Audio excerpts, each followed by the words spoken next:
이스라엘의 절기를 가만히 들여다보면 완전수라 그러죠. 숫자 7을 중심으로 해서 이스라엘의 절기들이 제정이 되어 있다는 것을 깨닫게 됩니다. 첫째로 매 7일째 되는 날은 거룩한 안식일이고요. 그리고 매 7년째 되는 해는 1년 동안 땅을 쉬게 하는 안식년입니다. 그리고 7년씩 7번이 지난 50년째 되는 해가 주빌리 희년입니다. 그리고 6월절은 아비벌이라고 그러기도 하고 니산월이라고도 하는 1월 7일의 사이클을 2번 지난 14일 저녁에 시작이 되고요. 그리고 무교절은 6월절 다음 날부터 7일 동안 진행이 됩니다. 77절이라고 하기도 하고 헬라어로 오순절이라고도 하는 이 절기는 첫 곡식을 바친 절기로부터 7일 사이클이 7번 지난 다음 날에 지켜집니다. 그리고 이스라엘의 그 달력에서 7번째 달인 티시레이 월은 가장 거룩한 달이면서 3개의 절기가 이 7월에 포함이 되어 있습니다. 신년을 가리키는 나팔절, 그리고 속죄일, 그리고 초막절이 바로 이 7월에 제정이 되어 있습니다.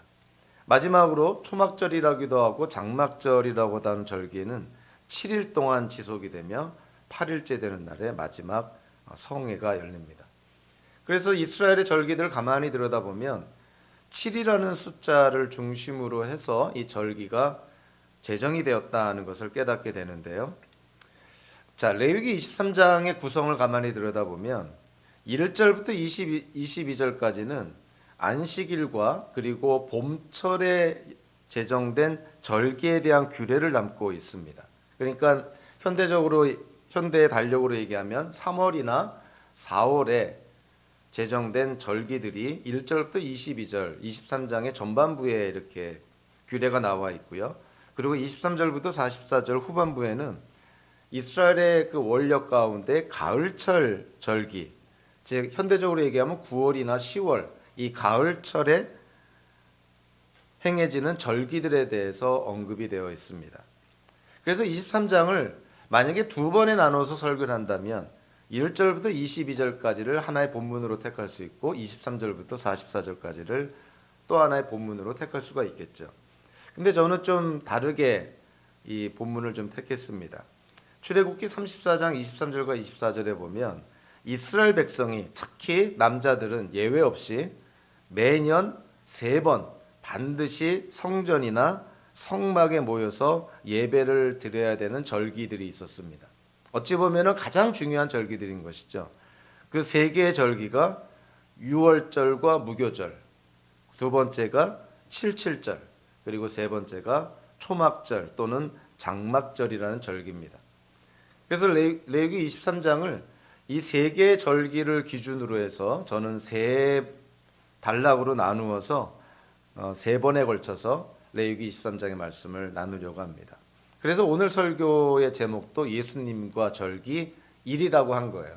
다음 주는 예수님과 절기 2가 되겠고 마지막 3번째는 3이 되겠죠.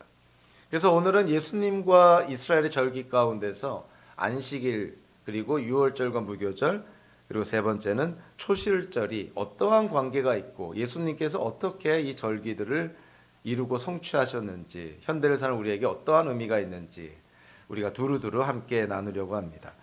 자, 오늘 보면 1, 2절을 먼저 보면 어찌 보면 23장의 인트로라고 볼 수가 있겠죠. 주님께서 모세에게 말씀하셨다. 너는 이스라엘 자손에게 말하여라. 그들에게 다음과 같이 일러라. 너희가 거룩한 모임을 열어야 할 주의 절기들 곧 내가 정한 절기들은 다음과 같다. 이스라엘 백성들이 일상생활에서 좀 벗어나서 거룩한 모임을 열어야 될 절기들을 하나님이 지금 모세를 통해서 이스라엘 백성들에게 알려주고 있다는 거예요.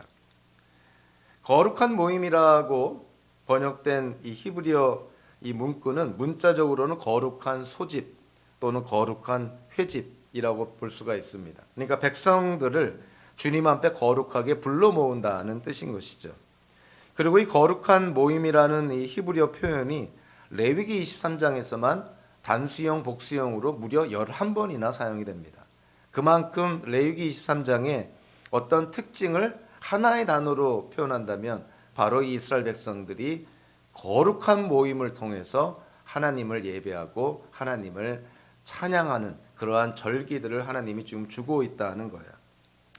절기라는 이 단어는 보통 히브리어로 하그라는 단어를 사용하는데, 오늘 보면 2절에서 이 절기들이라고 표현된 단어는 하그가 아니라 모에드라는 좀 특별한 히브리어를 사용하면서 이거는 하나님께서 정하신 때 또는 하나님께서 정하신 시간이라는 의미로 사용된 단어를 사용하고 있습니다. 그러니까 오늘 본문에서 7개의 절기들, 7개의 하나님께서 정하여 주신 시간과 때를 알려주겠다는 거예요. 그러니까 오늘 본문을 포함해서 레위기 23장의 7개의 절기들은 사람이 협의해서, 사람이 의논해서, 사람들이 결정한 절기가 아니라 하나님이 정해놓으신 절기라는 거예요. 그러니까 이 절기들의 시작이 하나님께 있는 것이고, 이 절기들의 중심에 하나님이 계셔야 되고, 이 절기들의 목적은 결국 하나님께서 정하신 목적대로의 절기들을 지켜야 된다는 것이죠. 이스라엘 백성들에게만 절기가 있나요? 현대를 사는 우리 기독교인들에게도 절기가 있죠. 부활절도 있고 성탄절도 있고 추수감사절도 있고.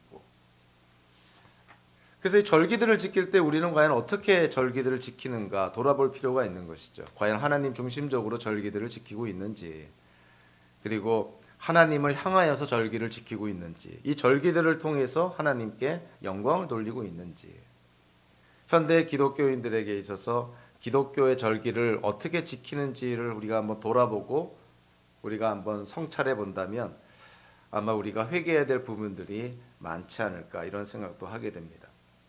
이스라엘 백성들에게 레위기 23장에서 7개 절기들을 주신 분이 하나님이시라는 거예요.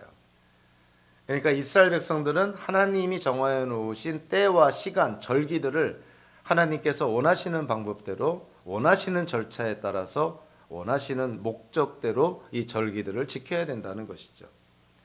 그래서 오늘 본문에서, 특히 14절까지 본문에서 크게 3개의 절기로 나누어서 우리가 말씀을 좀 나누려고 합니다. 첫째는 안식일에 관한 것이고, 둘째는 유월절과 무교절, 그리고 셋째는 초실절에 대해서 우리가 말씀을 좀 나누려고 합니다. 첫째로 안식일에 대해서 언급하고 있는데요. 안식일은 언제 드리는 겁니까? 오늘 보면 3절 전반부에 보니까 엿새 동안은 일을 하여라. 그러나 이렛날, 즉 7번째 되는 날은 반드시 쉬어야 하는 안식일이다. 사실은 이중적으로 표현합니다.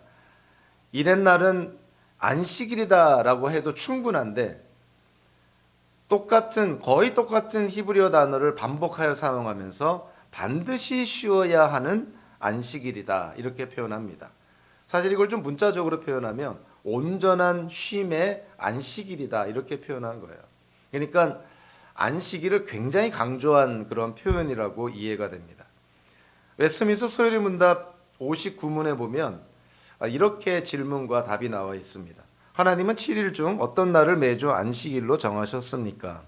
하나님은 세상 처음부터 그리스도의 부활까지는 한 주간 중 7번째 날을 안식일로, 그리고 그 이후로는 계속하여 세상 끝까지 한 주간 중 첫째 날을 기독교 안식일로 정하셨습니다. 물론 소요리 문답에서 말하는 기독교 안식일은 우리가 쉽게 이해하는 주님의 날로 우리가 이해가 되죠. 그래서 예수님의 부활 이후로부터는 이제는 기독교 안식일로, 주님의 날로 예수님의 부활을 기념하여 모이게 됐다, 이렇게 이해가 됩니다. 안식일에 대한 배경을 우리가 모세 오경을 통해서 찾아보면 창세기, 출애굽기, 신명기에서 이 안식일에 대한 배경을 좀 찾아볼 수가 있는데요. 1차적으로 하나님이 세상을 창조할 때 창세기 2장 1절부터 4절까지를 보니까 하나님이 엿새 동안 세상을 창조하시고 이렛날에는 하시던 모든 일에서 손을 떼고 쉬셨다.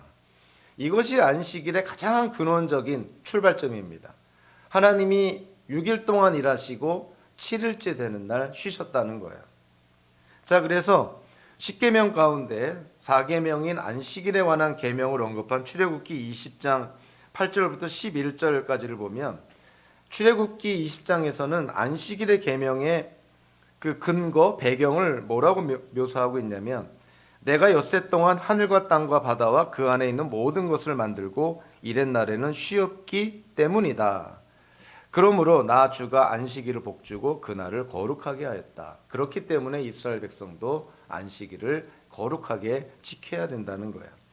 그러니까 출애굽기 20장을 배경으로 해서 안식일을 생각하면 하나님의 창조 사역을 기억하면서 창조주 하나님을 기억하면서 안식일을 지키라는 것이죠. 하나님이 창조주이시고 우리가 하나님의 피조물이라는 사실을 기억해라. 창조주 하나님이 6일 동안 일하시고 7일째 되는 날 쉬셨다면 피조물인 인간도 마땅히 그래야 된다는 것이죠. 안식일 계명에 대한 또 다른 본문은요, 신명기 5장 12절부터 15절까지 나와 있는데 마찬가지로 안식일을 거룩하게 지키라 하면서 구체적으로 이 안식일 계명은 어떻게 진행해 나갈지를 언급을 합니다.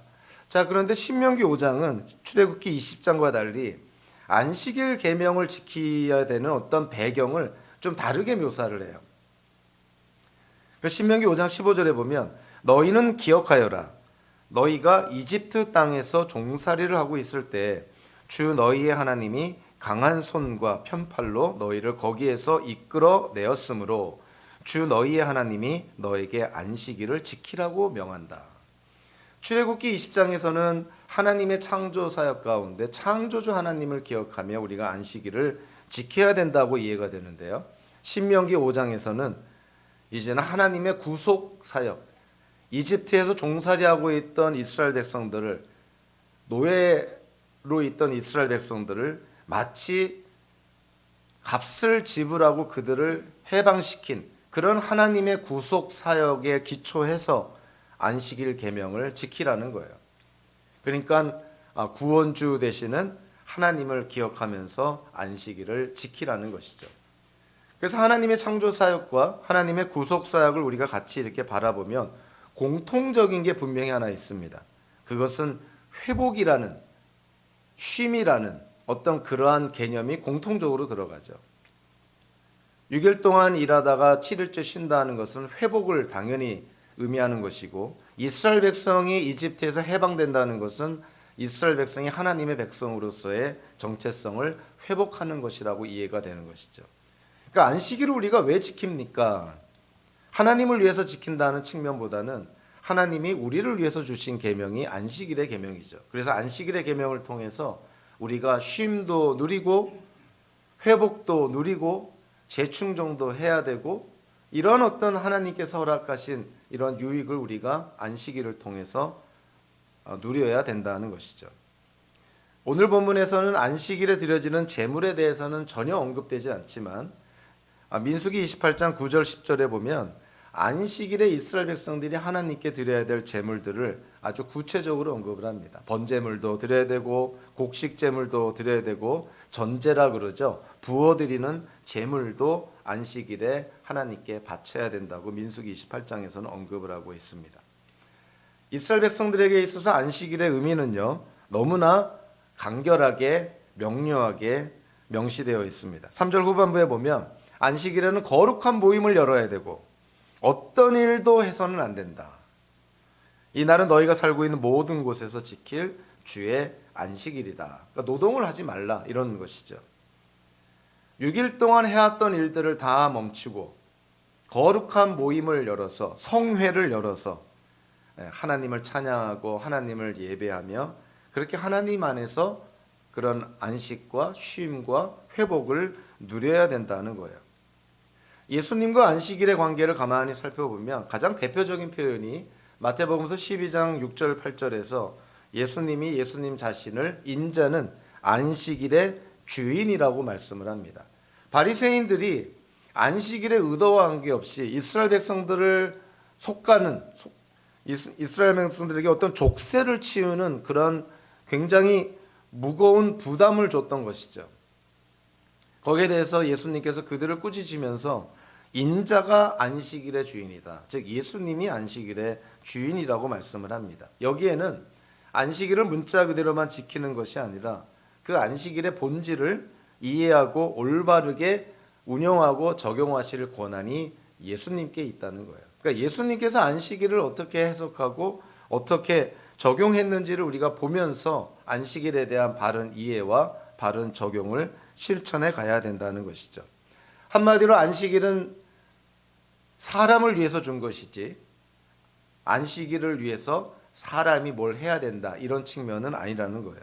그러니까 하나님께서 사람을 위해서 안식일을 주셨다. 그러니까 회복과 휴식을 위해서 하나님이 안식일을 주셨다는 것을 우리가 기억할 필요가 있습니다. 이스라엘 백성이 안식일을 준수한다는 것은 이스라엘 백성이 하나님의 백성이라는 것을 보여주는 아주 대표적인 그러한 모습이고요. 그리고 하나님이 6일 동안 일하고 7일째 쉬어야 했던 것처럼 이스라엘 백성들도 마찬가지로 주변의 다른 민족과는 구별되게 6일 동안 일하고 7일에는 쉬어야 한다는, 즉 구별된 삶을 살아야 된다는 것을 의미합니다. 마찬가지로요, 6일 동안은 일종의 속된 것이라고 볼 수가 있다면 하나님이 7일째 되는 날을 거룩하게 하셨으니 속된 것과 거룩한 것을 구분할 수 있어야 된다는 의미로도 우리에게 와닿는 것이죠.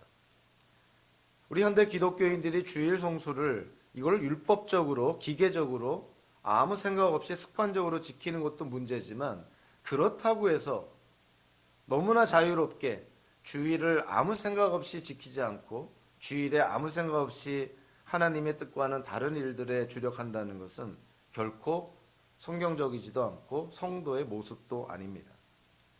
우리는 이 두 가지 극단을 항상 피해야 되는 것이죠. 율법주의적인 주일 성수도 피해야 되지만 주일 성수에 대해서 너무 가볍게 생각하는 것도 반드시 피해야 된다는 것이죠. 신구약 성경을 통해서 하나님의 백성이 하나님의 백성임을 주변에 있는 사람들에게, 이웃들에게 보여주는 가장 대표적인 행동 가운데 하나가 뭐냐면 이스라엘은 안식일을 지키는 거였고 기독교인은 주일을 지키는 거였습니다. 현대 사회에서도 보면 비즈니스를 하더라도 주일에 벌어들이는 사업을 했을 경우에 주일에 벌어들이는 어떤 수입이 훨씬 많은 걸 우리는 상식적으로 잘 압니다. 자, 그런 자영업을 하는 특히 그러한 분들이 주일 성수를 한다는 것은 그만큼 하나님께 대한 믿음과 신뢰가 없이는 쉽지 않은 것이죠. 믿음이 연약한 자들이 주일 성수를 잘 못할 때 우리가 그들을 비난하고 손가락질하기보다는 그들을 위해서 기도해주고 기다려줘야 될 필요가 있는 것이죠. 그러니까 믿음이 자란 만큼 하는 거예요. 그러니까 성경에서 원하는 거, 하나님께서 원하시는 것은 이스라엘 백성이 안식일을 거룩하게 구별하여 지키는 것처럼 현대 기독교인들도 주일을 거룩하게 구별하여 지키는 것은 당연히 하나님의 뜻입니다. 그래서 한 주간의 첫 시간이죠. 한 주의 첫 시간이 주일인데 그 주일의 첫날의 첫 시간을 구별해서 하나님을 예배한다는 것은 이거는 하나님이 얼마나 기뻐하실지 생각만 해도 쉽게 이해가 됩니다. 자, 오늘 본문에서 안식일의 규례에 이어서요 4절부터 8절까지는 두 번째 절기에 대해서 언급하는데 유월절과 무교절에 대해서 언급을 합니다. 사실 성경에서는 유월절이라는 표현을 썼지만 그 유월절이라는 표현 안에 무교절이 포함되는 경우가 굉장히 많아요. 사실 보면 유월절과 무교절과 초실절은 하나로 묶어서 이해가 되기도 합니다. 왜냐하면 거의 같은 시간대에 벌어지고 있기 때문에 그런 것이죠. 자, 그럼에도 불구하고 우리가 좀 구분해서 오늘 본문을 통해서 이 세 개의 절기를 우리가 좀 구분해서 우리가 좀 이해하면 좋을 것 같은데요. 첫째로 5절에 명시된 것처럼 6월절을 언제 지냅니까? 첫째 달 열 나흘날 해질 무렵. 첫째 달. 이스라엘의 원력으로 보면은 아비벌이라고 표현하기도 하고 니산월이라고 표현하기도 하는 1월 달입니다. 첫째 달. 1월 14일에 시작되는 절기가 6월절이에요. 그리고 6월절이 시작되는 이 이스라엘 원력에 따른 1월은 현대 달력으로는 3월이나 4월 정도로 이해가 되고요. 팔레스타인 지역에서는 보리 수확이 막 시작될 즈음입니다. 보리 수확이 막 시작되는 즈음. 어찌 보면 첫 번째 수확이 시작되는 시기가 3월과 4월, 이 첫째 달 니산월이라는 것이죠. 자, 유월절은 히브리어로 페사흐라는 단어인데 이 페사흐라는 단어의 문자적인 의미가 넘어가다라는 뜻이에요. 영어로는 패스오버. 그 유월절이 패스오버예요. 뭐 여러분들 잘 아시겠지만 이 패스오버 유월절의 그 백그라운드 배경이 어떻게 됩니까? 이스라엘 백성들이 이집트를 탈출할 때 하나님께서 바로 왕에게 9가지의 기적을 보여주는데 여전히 바로가 이스라엘 백성들을 놓아보내지 않습니다. 그래서 마지막 하나님께서 내린 기적이자 징계는 10번째 징계는 첫 번째 자식이죠. 장자가 다 죽는 징계를 내립니다. 그거는 뭐 사람뿐만이 아니라 동물들한테까지도 다 적용이 됐죠. 이집트의 바로 왕도 예외는 아니었죠. 그래서 바로 왕의 장자가 죽게 됩니다. 그걸 보고 바로 왕이 그제서야 이스라엘 백성들을 내보내게 되고 그래서 이스라엘 백성들이 이집트를 탈출해서 결국 광야를 지나 가나안 땅으로 들어가게 되는 것이죠. 근데 그 죽음의 천사가 장자를 죽이러 내려왔을 때 문지방에 양의 피가 묻혀 있는 우슬초로 문지방에 양의 피가 묻혀 있는 집은 패스오버 넘어갔다는 거예요. 양의 피가 묻혀 있는 그 문지방이 있는 그 집은 장자가 죽지 않고 죽음의 천사가 패스오버 넘어갔다. 거기서부터 유월절이라는 이 절기가 시작이 됩니다. 그래서 유월절이 1월 14일이고 그리고 그 다음날 1월 15일부터 무교절이라는 절기가 일주일 동안 진행이 되죠. 그래서 이스라엘 민족에게 있어서는 유월절과 무교절은요, 현대적으로 표현하면 일종의 독립기념일이에요. 이스라엘 백성이 이집트로부터 독립한 날, 그거를 기념하기 위해서 유월절과 무교절을 지내는 것이죠. 뭐 나중에 좀 다시 자세하게 얘기를 하겠지만 신약 성경에서는 예수님이 유월절에 양이 되셨다고 언급을 합니다. 그러니까 신약과 구약을 함께 바라보면 이스라엘 민족이 그 마지막 10번째 죽음의 천사가 와서 장자들을 다 죽이는 하나님의 징계가 떨어졌을 때 그 죽음의 천사가 집에 우슬초로 묻혀서 칠해진 양의 피가 있는 집은 패스오버 건너갔다는 거 아니에요? 그러니까 죽음이 피해 갔다는 것이죠. 그러면 집에 뿌려진 그 양의 피, 궁극적으로 뭐를 가리킬까요? 유월절 어린 양이 예수님이라고 한다면 집 기둥에 난간에 뿌려지고 거기에 칠해진 그 양의 피는 궁극적으로 예수님의 보혈의 피를 가리키는 것이죠. 그러니까 유월절이 이스라엘 백성들에게는 해방과 생명을 의미했다면 예수 그리스도를 믿는 기독교인들에게 예수님의 보혈의 피도 죄사함과 구원과 생명, 곧 영생을 의미하는 것이죠.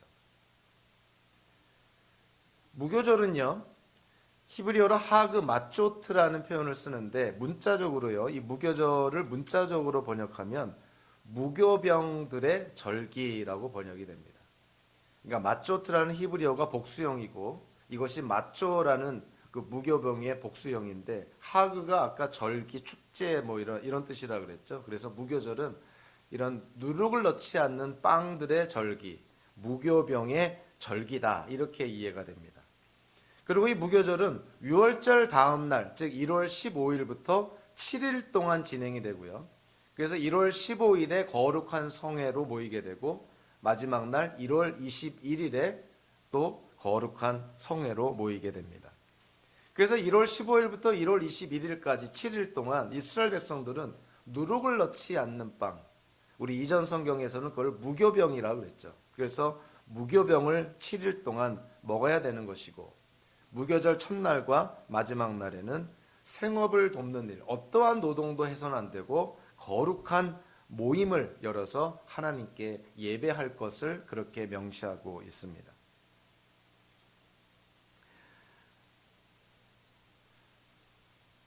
레위기 23장에서는 이 무교절에 드려지는 제물에 대해서 별로 그렇게 자세하게 언급되어 있지 않지만 민수기 28장에 보면 무교절에 드려지는 제물에 대해서 아주 자세하게 언급이 됩니다. 그러니까 무교절이 진행되는 7일 동안에 매일매일 이스라엘 백성들은 하나님께 제물을 드렸어야 됐어요. 번제물도 드리고 곡식 제물도 드리고 그리고 속죄 제물도 드렸습니다. 그러니까 하나님께서 정해놓으신 절기를 지킬 때 이스라엘 백성들은 하나님께서 명하신 제물을 바쳐야 됐다. 그러니까 하나님께 나아갈 때 어떠한 절기도요, 빈손으로 나아가는 법은 없습니다. 항상 하나님께 제물을 바치면서 하나님께 나아갑니다. 유월절과 무교절이 이스라엘 백성들에게 주는 의미는 뭘까요? 다시 한번 우리가 정리를 하면 유월절이 1월 14일에 시작이 되고요. 이튿날인 1월 15일부터 1월 21일까지 7일 동안 무교절이 지켜지게 됩니다. 이 무교절 기간에는 누룩을 넣지 않는 무교병을 먹어야 되고 1월 15일과 1월 21일에는 거룩한 모임, 성회로 모여야 되고 그리고 이 성회로 모이는 거룩한 모임을 모일 때는 어떠한 노동도 모든 노동이 금지됐습니다. 자, 유월절과 무교절이 예수 그리스도 안에서 어떻게 이루어지고 성취가 됐을까요? 아까도 얘기했지만 예수님이 유월절에 어린 양이라고 그렇게 고린도전서에서 언급을 했죠. 예수님의 공생애를 가만히 돌아다보면 예수님께서 마지막 유월절을 지키기 위해서 예루살렘으로 가셨을 때 예수님은 제자들과 함께 유월절 음식을 드십니다. 그러면서 하나님의 나라가 임할 때까지는 다시는 유월절 음식을 먹지 않겠다고 그렇게 말씀을 하십니다. 유월절 음식을 드신 후에 예수님은 제자들과 함께 찬송을 부르며 감람산, 올리브산으로 가시게 되죠. 유월절에 부르는 찬양은요, 그 유대교에서는 시편 113편부터 118편으로 이루어진 찬양 기도가 있는데 그걸 할렐이라 그럽니다. 유월절에는 이 할렐이라는 찬양을 부른다는 것이죠. 그 가운데 우리가 잘 아는 시편 118편 22절, 건축자들이 버린 돌이 집 모퉁이의 머릿돌이 되었다. 이러한 구절이 있는 시편 118편을 이제 찬양하고 노래하면서 유월절을 보낸다는 거야. 근데 시편 118편 22절은 마태복음서 21장, 베드로전서 2장에서 사도 마태와 사도 베드로가 언급을 하죠. 예수님이 바로 건축자들의 버린 돌, 즉 건축자들의 버린 그 돌이 모퉁이돌, 머릿돌, 코너스톤이 되셨다. 이렇게 고백을 합니다. 사도 요한은 예수님을 바라보면서 세상 죄를 지고 가는 하나님의 어린 양으로 묘사를 합니다. 그러니까 예수님께서 흠이 없는 완전한 유월절 어린 양이 되셔서 우리를 위해서 희생하셨다는 것을 성경은 분명하게 말씀을 하고 있고요. 그리고 성찬을 우리가 성찬식에 참여할 때마다 예수님의 살과 피를 상징하는 빵과 포도주를 우리가 먹고 마시는데 거기에서도 예수님의 유월절 어린 양, 즉 예수님의 죽음이 하나님과 우리 사이에 새 언약을 이루고 성취하게 했다는 거예요. 그러니까 새 언약의 중보자가 바로 예수님이시다는 것을 우리는 성경을 통해서 또한 깨닫게 됩니다. 무교병은 누룩을 넣지 않고 만든 빵을 이제 무교병이라고 그러잖아요. 유월절을 상징하는 그런 빵이기도 한데 성경에서는 누룩을 일반적으로 죄를 의미합니다. 그러니까 누룩 없는 빵이라는 것은 영적으로 바라보면 죄가 없는 몸이다 이렇게 이해가 되죠. 이 땅에 태어난 사람들 가운데서 죄가 없는 몸, 죄가 없는 사람은 누굴까요? 결국 무교병이 궁극적으로 가리키는 분이 죄가 없는 유일한 인간이셨던 예수님을 가리키는 것으로 이해가 됩니다. 그래서 요한복음서 6장에 보면 여러 번에 걸쳐서 예수님이 말씀합니다. 하나님의 빵은 하늘에서 내려와 세상에 생명을 주는 것이다 라고 하면서 예수님 자신이 생명의 빵이고 또 예수님 자신이 하늘에서 내려온 빵이니 누구든지 이 빵을 먹으면 죽지 않는다라고 얘기를 합니다. 예수님 안에 생명, 영생이 있으니 좀 표현이 좀 너무 직설적이지만 예수님의 몸을 먹으면 예수 그리스도 안에 있는 생명이 우리 것이 되니 우리도 영원한 생명을 누리게 된다는 것이죠. 그래서 성찬식 때 우리가 예수님의 몸을 상징하는 빵을 먹음으로 말미암아 우리가 고백을 하는 것이죠. 예수 그리스도를 믿음으로 말미암아 예수님의 몸을 상징하는 빵을 먹음으로 말미암아 예수 그리스도 안에 있는 생명을 우리가 누리게 되었다는 거예요. 그러니까 예수님이 우리 안에 있으면 우리는 영생을 누리게 되는 것이고 예수님이 우리 안에 없으면 우리는 생명을 누릴 수가 없는데 어떻게 예수님을 우리 안에 모실 수가 있을까요? 그것이 요한복음서 1장에 보니까 예수 그리스도의 이름을 믿는 자들, 그들이 예수님을 영접하는 자들이다. 그러니까 예수님의 이름을 믿으면 예수님이 우리 안에 계시게 되고, 그러면 예수 안에 있는 생명이 또한 우리의 것이 되니 예수님으로 말미암아 우리가 구원과 영생을 누리게 된다는 거예요. 유월절과 무교절에 의해서 하나님께서는 오늘 또 다른 절기를 언급을 하는데, 그것은 사실 그 무교절 안에 있는 절기입니다. 10절 후반부와 11절에 보면 너희는 주가 주는 그 땅으로 들어가 곡식을 거둘 때 너희가 얻은 첫 곡식단을 제사장에게 가져가야 한다. 그러면 제사장이 그 곡식단을 주 앞에서 흔들어서 바칠 것이며 주가 너희를 반길 것이다. 제사장은 그것을 안식일 다음 날 흔들어서 바쳐야 한다. 1월 14일이 6월절이라면 1월 15일이 무교절이 시작이 되는 것이고, 1월 15일에 거룩한 성회로 모여서 노동을 전면 금지한 안식일이기 때문에 오늘 본문에서 안식일 다음 날이라는 것은 바로 1월 16일을 의미하는 것이죠. 그러니까 1월 14일이 금요일이라고 한다면 1월 16일이 주일이 되는 것이에요. 6월절에 예수님이 6월절에 어린 양으로서 십자가에서 죽임을 당하시잖아요. 그리고 3일 만에 부활하지 않습니까? 3일 만에 부활한다고 했을 때 이스라엘의 절기로 말하면 바로 초실절, 첫 열매를 드리는 그 절기 때 예수님이 부활하시게 되는 것이죠. 이 초실절에 관련해서는 오늘 본문에서 좀 자세하게 어떠한 제물들을 드려야 되는지를 언급을 합니다. 이 초실절은 좀 정확하게 표현하면 보리를 수확을 했을 때, 보리를 추수했을 때 첫 번째 수확한 보리의 첫 단을 하나님께 드리는 거예요. 그러니까 이스라엘 백성이 이 봄에는 보리를 수확하고 이제 가을쯤 되면은 밀을 수확하게 되는데, 이 봄에 수확하는 것은 보리입니다.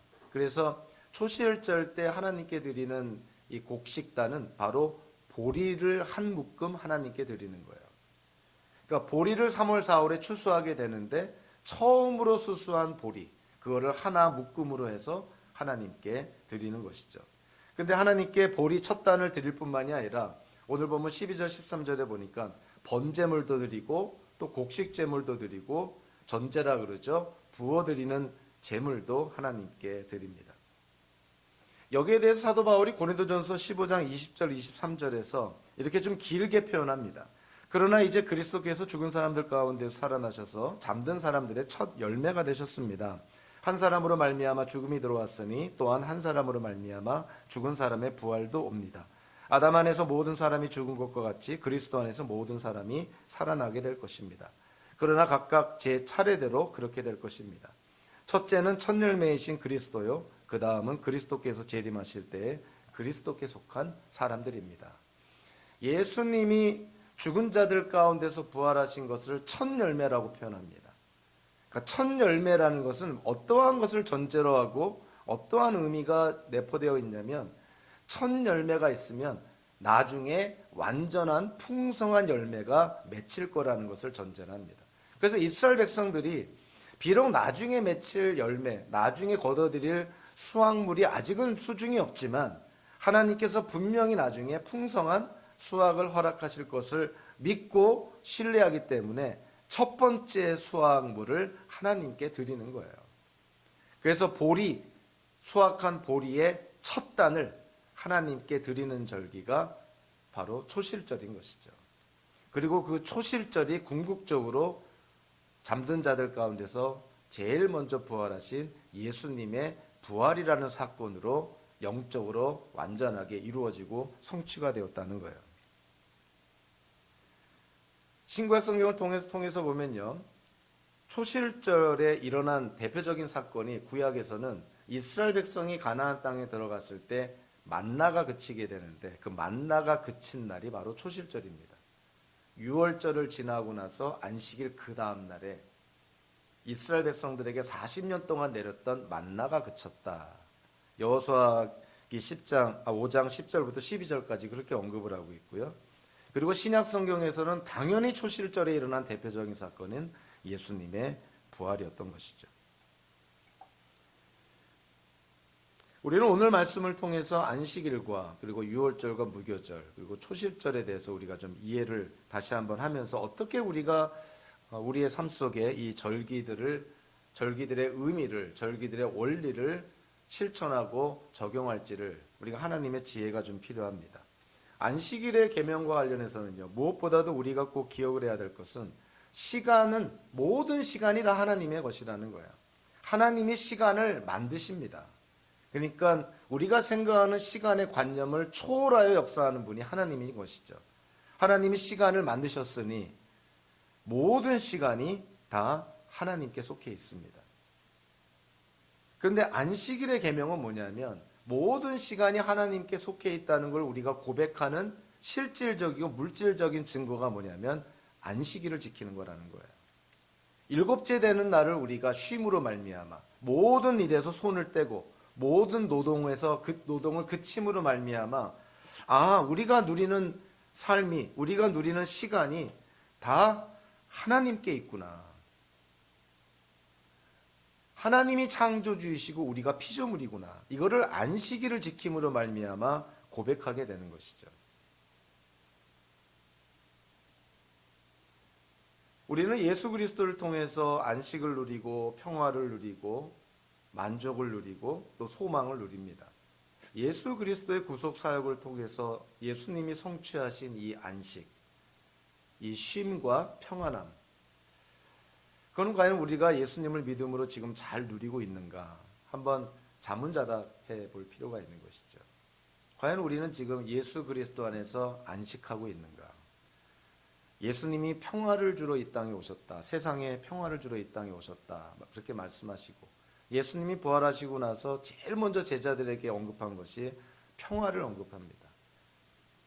그리고 평화를 이루는 사람이 하나님의 아들이라 이렇게 성경은 말씀을 합니다. 예수 그리스도 안에서 우리는 과연 안식을 누리고 평화를 누리고 희망을 누리고 자족하고 있는가? 굉장히 중요한 개념인데 예수 그리스도 안에서 우리가 만족이 안 되면 이 세상 어떤 것을 통해도 결코 만족하지 않게 됩니다. 굉장히 위험한 것이죠. 예수님을 몰랐던 사람들은 예수님을 알고 나서 마침내 삶의 의미와 가치, 목적을 깨닫고 하루하루 만족하며 살 수가 있습니다. 그런데 오랫동안 신앙생활을 한 기독교인들이 만약에 예수 그리스도 안에서 만족함이 없다면 여러분들 세상 어디를 가도 만족을 느낄 수 있고 만족을 누릴 수 있는 것은 없어요. 그건 정말 절망인 것이죠. 하나님 안에서 만족이 없다. 예수 그리스도 안에서 안식과 평화를 누리지 못한다는 것은 아주 생각만 해도 끔찍한 것입니다. 세상에 나아가서 절망과 좌절을 경험하고 고통을 느낀다 하더라도 예수 그리스도 안에서 우리가 쉼과 평화와 안식과 소망을 누려야 되는데 예수 그리스도 안에서조차도 만약에 우리가 만족을 누리지 못하고 안식하지 못하고 평화를 누리지 못한다면 어디 가서 만족을 누리고 어디 가서 평화를 찾겠어요. 이거는 우리가 반드시 예수 그리스도 안에서 누려야 될 것입니다. 유월절과 무교절, 초실절도 우리가 한꺼번에 묶어서 보면요, 이집트의 속박에서 해방된 것을 기억하도록 하나님이 유월절을 지키도록 합니다. 결국 유월절을 지키는 것은 이스라엘 민족을 해방시킨 분이 하나님이심을 이스라엘 민족으로 하여금 기억하게 하라는 것이죠. 그리고 예수 그리스도의 십자가가 바로 이 유월절을 예수 그리스도를 믿는 모든 성도들에게 다 성취되었다. 유월절이라는 이 계명이, 유월절의 그 모든 의미가 예수 그리스도의 십자가 사건으로 다 이루어지고 성취가 됐다는 것을 성경은 우리에게 말씀합니다. 그래서 고린도전서 5장 8절에 보면 이제는 우리가 누룩을 넣지 않는 빵, 무교병을 먹을 것이 아니라 고린도전서 5장 8절에서 뭐라고 말하고 있냐면 성실과 진실을 누룩으로 삼아 누룩 없이 빚은 빵으로 영적인 무교절을 지켜야 할 것을 촉구를 합니다. 이제는 이스라엘 민족처럼 빵을 구워서 무교병을 먹으면서 무교절을 지키는 것은 아니지만 그럼에도 불구하고 그 원리와 정신을 살려서 성실과 진실을 갖고 빵을 만들어서 그 빵을 먹으면서 우리가 무교절을 지켜야 된다. 거짓과 가식과 위선, 악한 것들, 이러한 것들을 누룩이라고 표현된다면 이제 성도의 삶에서는 그러한 누룩이 없는 그러한 삶으로 말미암아 영적인 무교절을 우리가 지켜야 된다는 것이죠. 한마디로 은혜로 얻은 구원에 대한 보답이라는 것은 거룩한 삶입니다. 하나님이 은혜로 우리를 구원하여 주셨으니 거기에 대한 성도의 보답은 뭐겠어요? 하나님 앞에서 거룩한 삶을 사는 것이죠. 그것이 유월절과 무교절의 영적인 의미라고 볼 수가 있습니다. 이스라엘 백성이 가나안 땅의 첫 수확을, 즉 보리의 첫 번째 수확을 하나님께 바칩니다. 그리고 하나님께 바친 이후에야 그 해에 난 음식, 핵곡식을 먹을 수가 있었어요. 그러니까 하나님께 초실절의 제물, 즉 보리 첫 번째 그 수확한 보리단을 하나님께 바치지 않으면 그 해에 낳은 어떠한 음식도 어떠한 곡물도 먹을 수가 없다는 것이 하나님의 법이었어요. 그러니까 하나님께 첫 번째 곡식을, 첫 번째 수확을 하나님께 드리고 나서 나머지 거를 누리라는 거예요. 그러니까 초실절이라는 것은 모든 것이 하나님께로부터 주어졌다는 것을 인정하고 감사하는 것이고, 그리고 초실절을 지킴으로 말미암아 이제 완전한 추수의 시기가 온다는 것을 믿음으로 확신하는 행위가 초실절을 지키는 것이죠. 이스라엘 백성들이 첫 번째 보리 수확을 하나님께 바치는 그 믿음과 그 신앙, 또 하나님께서 요구하시는 이스라엘 백성들의 그 삶, 현대적으로 바라보면 우리는 보리를 하나님께 한 단을 드리진 않지만 시간이나 물질이나 하나님이 은혜를 주신 영적인 은사들, 과연 이와 같은 것들을 이스라엘 백성들이 첫 번째 수확 초실절의 제물을 하나님께 드리는 것처럼 현대를 사는 우리 기독교인들이 하나님이 우리에게 주신 시간과 물질과 은사를 과연 초실절 제물을 드리는 마음으로 하나님께 먼저 드리고 있는가 한번 돌아볼 필요가 있는 것이죠. 목회를 하다 보면 그런 얘기 많이 듣습니다. 목사님 나중에 시간이 나면 교회 일도 하고 봉사도 하겠습니다. 죄송한 얘기지만 그런 분들이 나중에 교회에 봉사하는 걸 본 적이 없어요. 시간이 남아서, 시간이 여유가 있어서 교회에서 하나님의 사역을 위해서 수고하고 봉사하는 사람은 없습니다. 시간이 부족한 가운데 없는 중에도 우선순위를 따라서 교회에 나와서 봉사도 하고 하나님의 사역에도 동참하는 거예요. 목사님 제가 나중에 돈 좀 많이 벌고 여유가 있으면 그때 선교 헌금도 많이 하고 또 교회에 필요한 사역에 필요한 헌금도 많이 하겠습니다. 죄송한 얘기지만 그런 사람이 나중에 헌금 잘하는 경우를 저는 본 적이 없어요. 없는 중에도 부족한 중에도 하나님께 헌금하는 좋은 건강한 습관을 잘 들이는 사람이 나중에 부자가 돼도 하나님께 바른 재물관을 갖고 헌금을 할 수가 있습니다.